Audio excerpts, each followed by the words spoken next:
Hi welcome to our channel. ఈరోజు నేను దోసపిండికి 1 glass మినపగుళ్ళు, అర గ్లాసు రాగులు, అర గ్లాసు సొద్దలు, అర గ్లాసు కొర్రలు, అదే గ్లాస్తో గ్లాసున్నర బియ్యం అయితే వేసుకున్నాను.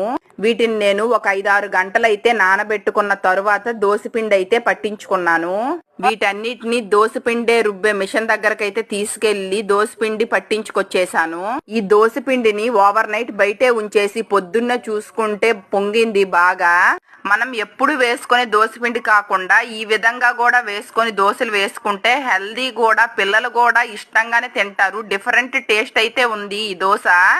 ఆ పొంగిన పిండిలోనే కొంచెం ఉప్పు వేసుకొని కొంచెం నీళ్లు వేసుకొని బాగా కలుపుకున్న తర్వాత నేనైతే దోశ వేసుకున్నాను. దోశ అయితే చాలా బాగా వచ్చేసింది.